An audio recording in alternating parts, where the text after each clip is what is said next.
사랑하는 여러분, 제가 몇 차례에 걸쳐서 여러분께 이제 이스라엘 그리고 유대인에 대해 말씀을 나눠드렸어요. 구원의 복음과 더불어 여러 가지 주제를 활용해 하나님의 말씀인 성경을 더 깊이 배우고 우리를 향한 주님의 역사하심을 보다 밝히 알고 느끼는 것도 좀 은혜로운 것 같습니다. 기독교 정신이란 것, 그리스도인의 도리라는 것은 하나님의 말씀인 성경을 모든 것에 우선하는 기준에 두고 인간적인 눈으로 봤을 때 뭔가 이해가 잘 안 되고 의아할지라도 하나님을 믿고 부딪혀보는 것입니다. 그것이 먼저는 하나님께 찬양과 영광을 올리는 인간 창조의 목적을 달성하는 것이며, 그 다음으로는 우리 자신을 위해서도 결국은 가장 좋은 것, 은혜로운 것으로 열매 맺게 하는 것입니다. 그러니 택함받은 우리가 해야 할 것은 말씀에 따라 시대의 징조를 올바로 분별하고 구원의 확신을 굳게 지니며 하나님께서 우리에게 맡기신 임무와 뜻에 신령과 진정을 다하는 것입니다. 그 임무와 뜻이 뭐냐고요? 데살로니가전서 5장 16절에서 18절 아주 유명한 말씀입니다. 항상 기뻐하라, 쉬지 말고 기도하라, 범사에 감사하라. 이것이 그리스도 예수 안에서 너희를 향하신 하나님의 뜻이니라. 네, 이것은 하나님께서 우리를 향하신 뜻이며 또 우리가 하나님께 구해야 할 것은 이것입니다. 로마서 10장 1절 말씀. 형제들아, 내 마음에 원하는 바와 하나님께 구하는 바는 이스라엘을 위함이니 곧 그들로 구원을 받게 함이라. 아멘. 구약과 신약을 막론하고 아브라함의 자손 이스라엘을 위해 축복하는 것은 성도의 기본 도리입니다. 이것을 볼 때 가끔씩은 좀 이런 생각도 들어요. 아니, 이스라엘이 뭐라고 최고 존엄인 양 그래야 되나? 단지 아브라함에게 주신 약속 때문에 내려진 하나님의 명령이라면 이스라엘은 그 무슨 백두혈통이야? 뭐 이방인 교회는 곁가지인가요? 라는 생각조차 들 때가 있습니다. 백두혈통.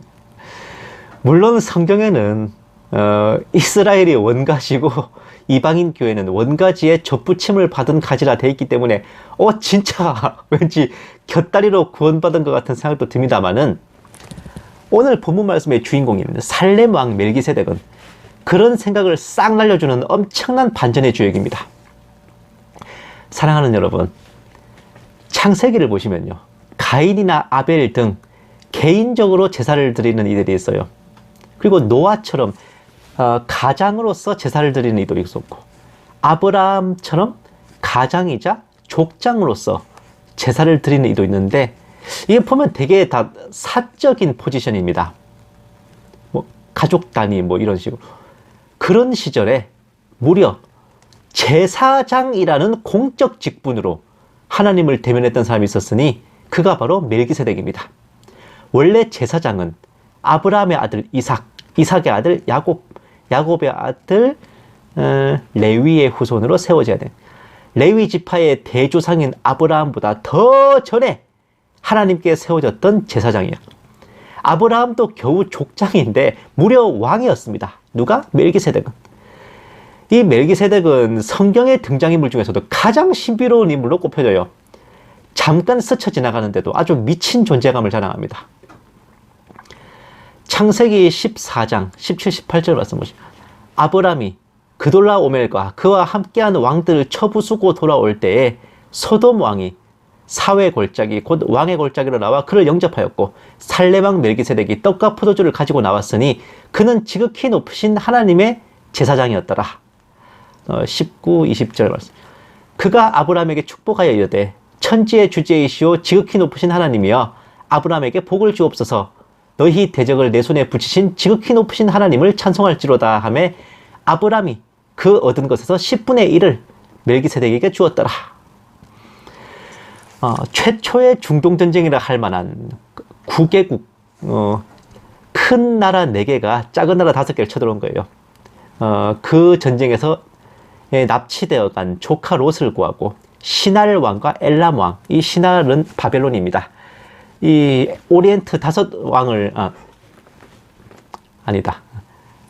네 왕이야. 오리엔트 그 4왕들을 쳐부수고 돌아온 이 아브람에게 그 떡과 포도주를 가지고 나와서 축복했던 이 살레 왕 멜기세덱은 오늘 본문 설명대로라면 평강의 왕이자 의의 왕, 족보도 없고 부모도 없고 생명의 끝도 없고 하나님의 아들처럼 영원한 제사장으로 있는 분. 와, 이게 과연 사람일까 싶어서 예수님이 직접 왕림하셨다 가신 게 아니냐라는 의견조차 나올 만큼의 귀인입니다. 그러나 엄연히 개선한 군대를 맞이하는 가나안 왕들의 행사 자리잖아요. 살렘 왕 멜기세덱은 당연히 가나안 왕들 중 하나였기 때문에 예수님 본인은 당연히 아니죠. 인간으로서 예수님의 예표 정도로 봐야 될 것입니다. 그 현장에서 전쟁 당사자인 소돔 왕이 있었는데도 대표로 나서 축사한 걸 볼 때 살렘 왕은 가나안 왕들 중에서도 패권을 가진 대왕 내지 패왕이었어. 훗날 같은 예루살렘 왕 아도니세덱이 다른 왕들을 호령해서 여호수아와의 전쟁에 끌고 나온 걸 볼 때 확실히 가나안의 주도권을 쥔 군주입니다. 그러니 많지 살렘에 거하는 여부스 족속은 가나안 9족속 중에서도 가장 악랄하고 용맹했어요. 여호수아와 사사 시대에도 무너지지 않았고 먼 후대 다윗 왕 때에 군대 장관 요압에 의해 함락될 정도였습니다. 그러니까 몇 년을 버틴 거야 이게. 그런데 그런 곳에서 예수님의 예표라 할 만한 왕 그리고 제사장이 나왔다는 거 엄청난 반전이죠. 심지어 예수님 자신도 스스로를 아브라함의 후손 레위 지파의 반차를 따른 제사장이라 칭하지 않으셨고 멜기세덱의 반차, 계통을 말하는 거예요. 멜기세덱의 반차를 따른 제사장이라 하셨을 정도입니다. 레위 지파도 아닌데 어떻게 제사장이 되어 죄를 사할 수 있냐라고 반문하는 유대인들에게 레위 지파의 조상을 레위가 태어나기도 전에 이미 제사장으로서 아브라함에게 축복했던 그 멜기세덱의 반차를 따른 제사장이신 예수님은 레위 지파 제사장 직분 같은 거 없어도 능히 죄를 사하실 수 있다라는 인증샷을 날려주신 거였습니다. 이게 농담 아니에요. 성경책 보셔도요. 가장 처음으로 등장하는 최초로 등장하는 제사장이란 단어가 바로 멜기세덱에게 붙은 겁니다. 이쯤 되면 여러분들께서는 대체 교회가 이스라엘을 축복해야 되는 도리와 멜기세덱의 얘기가 무슨 상관인가 의아해 하실 수도 있는데 오늘 본문 말씀을 읽으시면서 함께 짚어보실 거예요. 멜기세덱은 평강의 왕이자 의의 왕이며 떡과 포도주를 가지고 아브라함을 축복한 제사장, 족보와 부모와 시작한 날과 생명의 끝도 없이 항상 제사장으로 있는 분입니다. 또한 이방 족속들 중에서도 가장 악한 부족으로부터 태어나서 하나님께 세워진 왕이자 제사장이며 선민 이스라엘의 시조 아브라함으로부터 11조를 받았습니다. 이 멜기세덱은 예수님의 예표이지만 동시에 예수님께서 낳으신 교회의 예표입니다. 멜기세덱과 아브라함이 마주했던 그날의 모습이 바로 교회와 이스라엘의 관계를 예언한 것입니다. 이스라엘에게는 믿음의 조상 아브라함과 야곱이 있었죠. 아브라함의 하나님, 야곱의 하나님 그러잖아요. 그들의 족보를 따라 대를 이은 택함을 받았습니다. 모세 오경을 보시면 레위기부터 이렇게 보시면요. 이런저런 율법과 제사법을 설명하실 때 항상 강조하는 것. 너희 대대로 영원히, 너희 대를 이어서 영원히 지켜라. 이렇게 말합니다. 그리고 아브라함이 하나님께 약속을 받고 야곱이 이스라엘로 계명함을 받은 날. 그것이 바로 택함받은 백성 선민의 시작이었죠. 그런데 이방인인 우리한테는 그러한 믿음의 아버지와 어머니와 족보가 없어요. 우리 족보 없는 놈들이라니까. 족보도 없는 그런 인간들이라니까요. 우리가 믿음의 부모, 믿음의 조상 없습니다. 우리한테는 없어요. 시작한 날도 없습니다. 그런데 하나님으로부터 우리 각자가 조상빨이 아니라 그 조상이 태어나기도 전인 창세 전에 예정되었어요. 영원한 구원의 약속, 시작도 끝도 없는 영원한 구원의 약속을 받았습니다.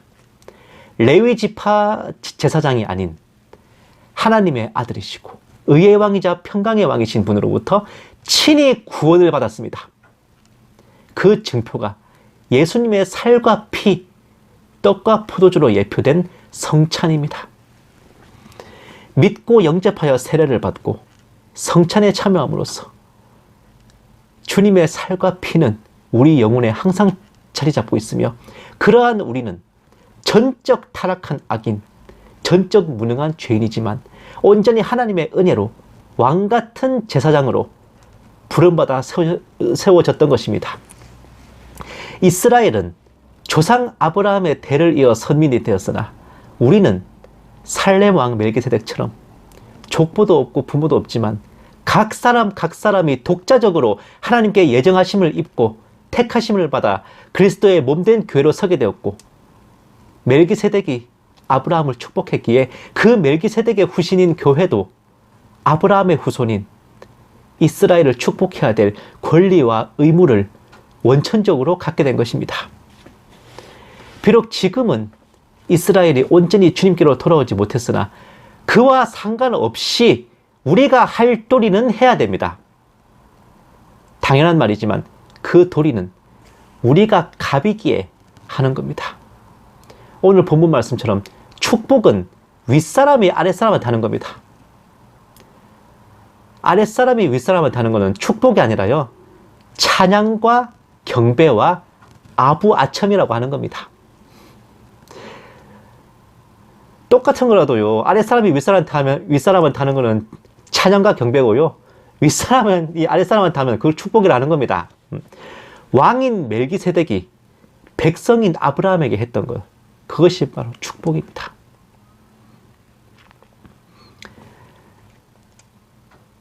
이거 생각해 보시면요, 아랫사람이 윗사람에게 찬양과 경배를 할 때는 엎드려서 올리죠. 그런데 윗사람이 아랫사람한테 축복을 할 때는 엎드려 있는 아랫사람에게 윗사람이 서서 축복합니다. 자세만, 왁구만 봐도 견적 나오는 거예요. 바로 멜기세덱이 정말 자신 앞에 엎드린 아브라함에게 축복했던 것처럼 우리 교회가 이스라엘을 축복하는 것은 바로 그런 것입니다. 그리고 대환란이 끝나고 잔존한 인류와 또 유대인들이 주축이 되어서 지상의 천년왕국이 세워질 때 우리 교회는 천년왕국의 왕노릇을 하고, 멜기세덱이 아브라함에게 11조를 받았던 것처럼 유대인들로부터, 백성된 유대인들로부터 왕으로서 공경함을 받게 될 것입니다. 이것이 오늘 우리가 이스라엘을 축복해야 되는 이유이며 그 축복의 열매입니다. 사랑하는 여러분, 어쩌면 하나님께서 아브라함에게 당대의 가나안 땅을 주시지 않고 수백 년 기다리게 하신 것도 살렘 왕 멜기세덱 같은 자들이 그 가운데 있어서일지도 모릅니다.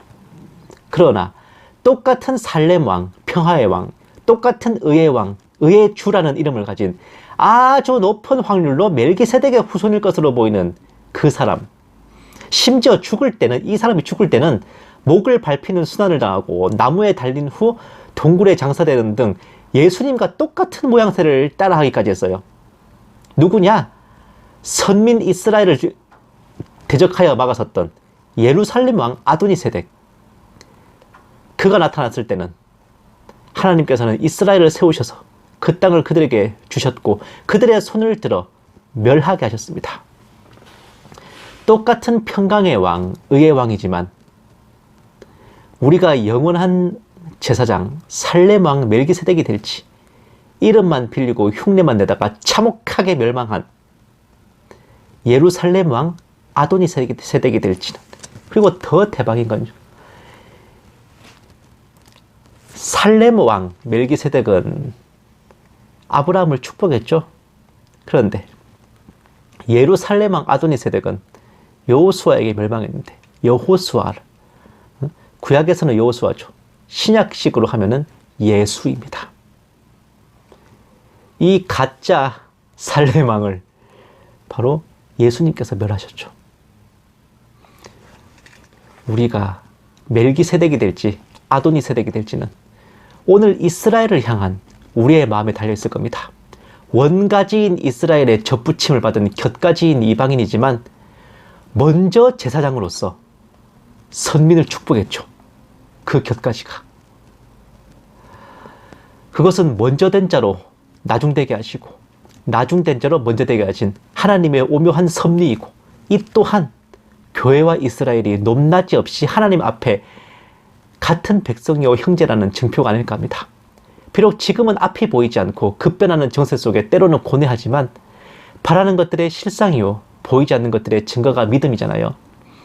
우리 생각과 눈앞의 상황보다는 기록된 바 하나님의 약속의 말씀을 믿고 왕같은 제사장인 우리의 신분을 자랑스러이 여기며 뜻하신 그날까지 하나님과 동행하는 저와 여러분 모두 다 되시기만을 주님의 이름으로 간절히 더 간절히 축원합니다.